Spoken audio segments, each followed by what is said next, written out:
Ok. Adelante, Javier. La siguiente presentación se titula PROI-NOM-170-Semarnat 2017, control de las emisiones provenientes de la quema de bagazo en ingenios azucareros. La va a presentar el licenciado Víctor Isaac Caín Lascano, de la Cámara Nacional de las Industrias Azucareras y Alcoholera. Le cedemos la palabra al licenciado. Hola, buenos días a todos. Muchas gracias por la invitación. Muchas gracias a Claudia por esta invitación y a todos los compañeros. ¿Me escuchan bien? Sí, perfecto. Gracias. Y a todos los compañeros y compañeras de la TAM, muchísimas gracias. Me da mucho gusto estar el día de hoy con ustedes para hablar de un tema en el cual tengo que comentarlo. Yo no soy experto en cuestiones de emisiones, ni de calderas, ni siquiera de equipos en los ingenios. Aquí, enfrente de mí hay personas que saben muchísimo más que yo en ese tema, pero he estado de cerca trabajando con la autoridad en esta norma para las calderas de bagazo. Entonces, en ese sentido fue que la TAM me solicitó poder tener esta plática y con mucho gusto aquí estamos para informar cómo va esta situación con nuestro gobierno. Comentar que, bueno, en el año 2017, el gobierno de México, a través de la Secretaría de Medio Ambiente, de la Semarnat, presentó un proyecto de norma para el control de emisiones provenientes de la quema de bagazo en los ingenios azucareros.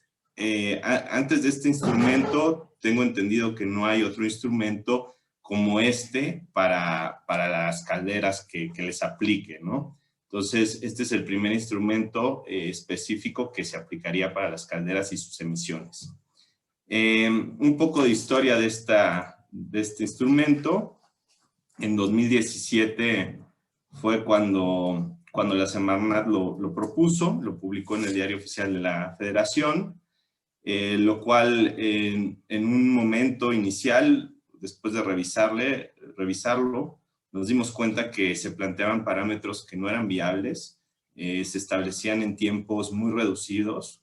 Recordemos que las normas tienen un periodo de 5 años y luego deben de ser sometidas a revisión. Entonces, inicialmente se planteaban tiempos apegados a los tiempos de las normas, que son 5 años, lo cual para inversiones tan elevadas como estas que se requieren para las calderas es prácticamente inviable. Entonces, inicialmente se planteaban además, bueno, esto era para calderas en operación, lo cual entiendo, yo no soy experto, por eso no quise entrar mucho en este detalle, pero si les obligan a las calderas en operación en un periodo muy corto, a hacer ciertos cambios para sus emisiones, lo único que implica es que les vayan haciendo parches paliativos que no resuelven en sí el problema de las emisiones y no incentivan a nuevas inversiones, ¿no? Entonces, este es uno de los obstáculos que le veíamos también, el esquema cómo estaba planteado para las calderas viejas, o sea, no les daba incentivos a renovarse, sino que más bien a tener parches. Y en el caso de las calderas nuevas, también las métricas eran muy estrictas, difíciles de cumplir, y eso pues también limitaba el desarrollo de nuevas inversiones porque eran inversiones que no se alcanzaban a recuperar dentro del periodo que establecía la misma normativa. Cabe mencionar que en otros países como Brasil y Colombia se han hecho estos cambios y ha habido periodos mucho más amplios de tiempo y además el gobierno en esos países ha estado apoyando de cerca a las industrias para las inversiones que se tengan que hacer.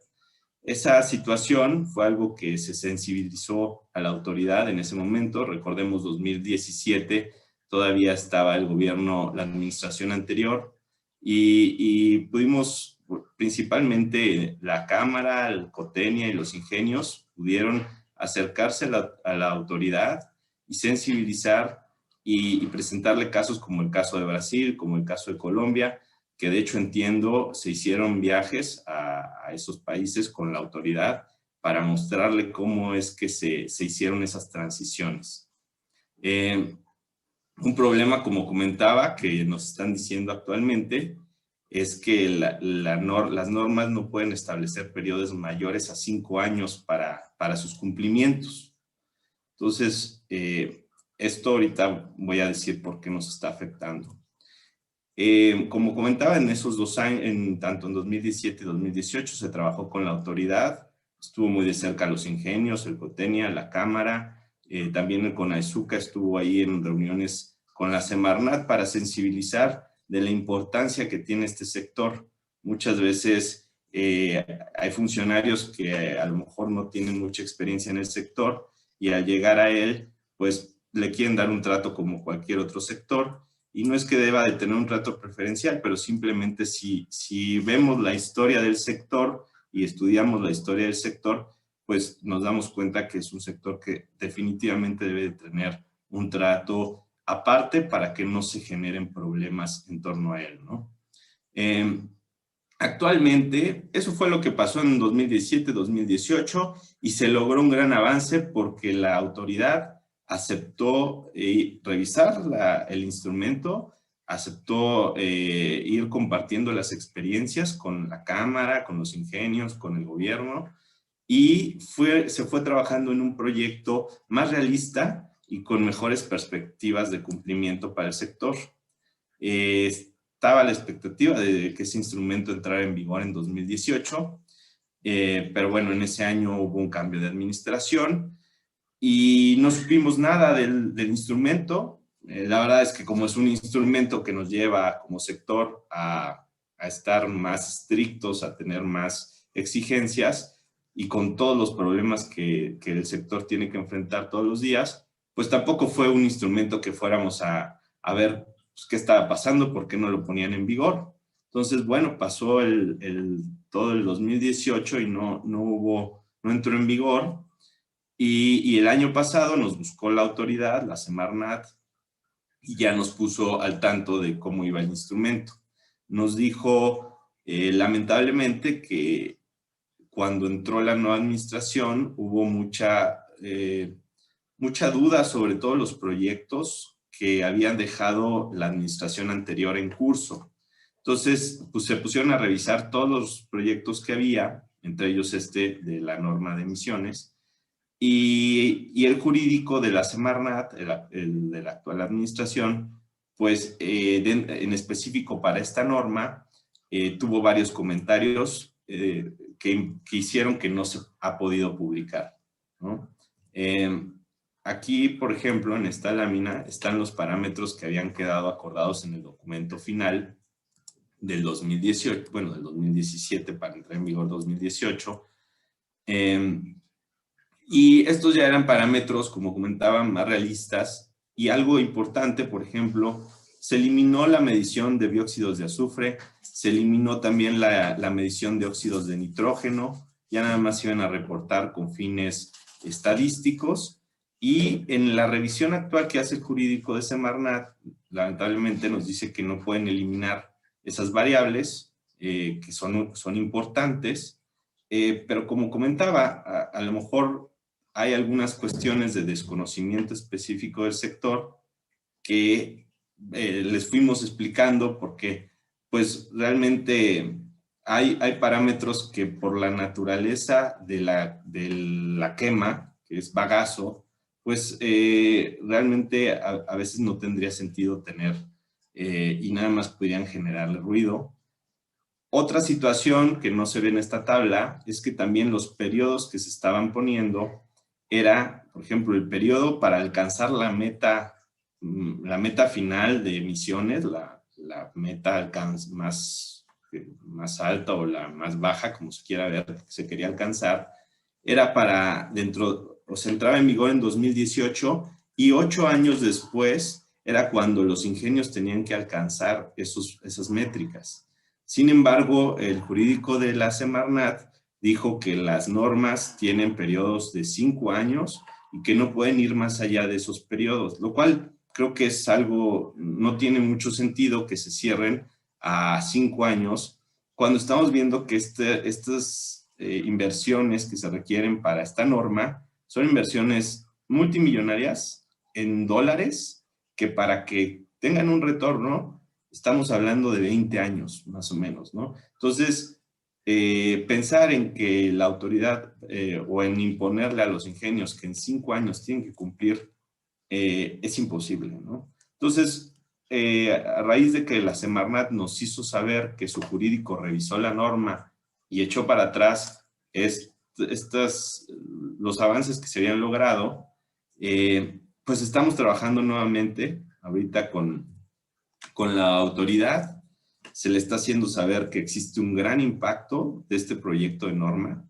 De hecho, uno de los comentarios que tenemos es que no está bien medido el impacto que hay de esta norma por parte del gobierno. Se tiene que revisar esa medición porque el impacto es mucho mayor del que ellos tienen medido.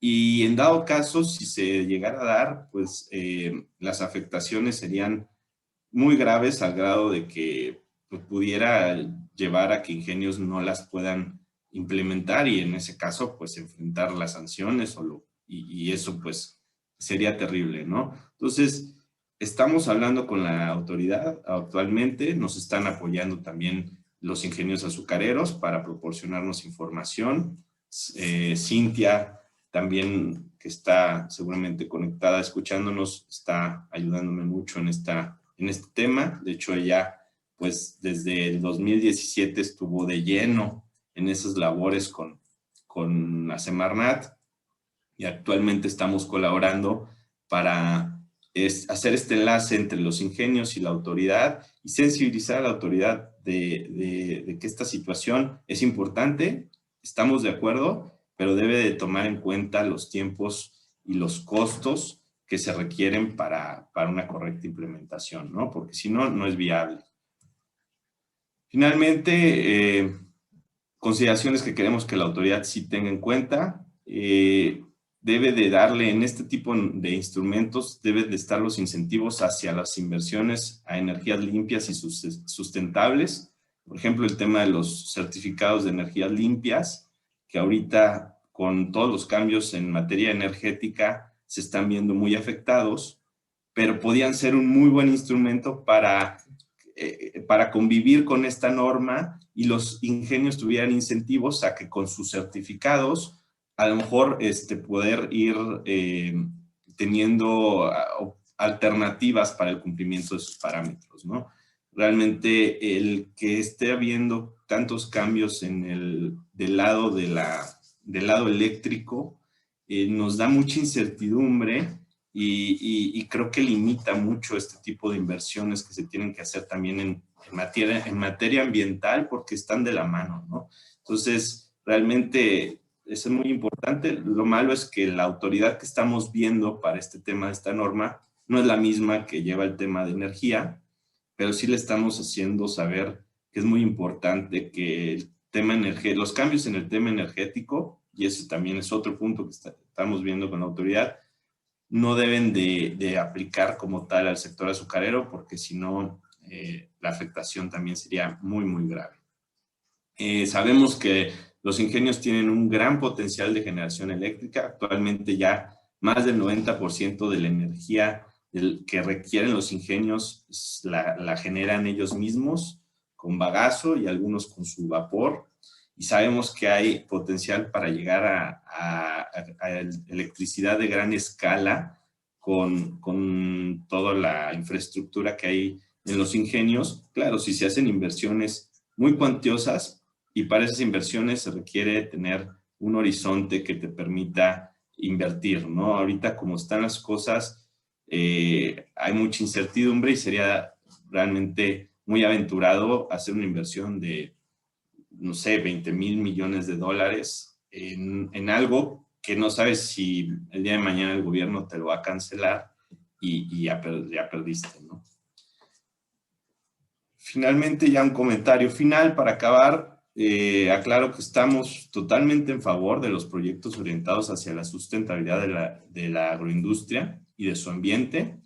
Así es como creemos que todo el sector se observe en cuanto a cogeneración y en tanto a emisiones, pero necesitamos que esto se haga de una manera realista y viable para los ingenios. Muchísimas gracias por su atención. Estoy a sus órdenes cualquier cosa. ¿Alguien tiene alguna pregunta para el licenciado Isaac Caín?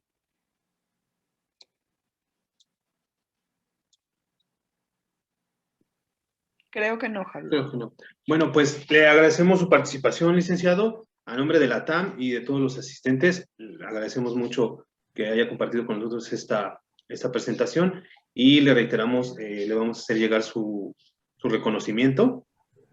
Aquí está de manera virtual y se lo haremos llegar de manera física posteriormente. Muchas gracias. Y estoy a las órdenes para darle seguimiento al tema.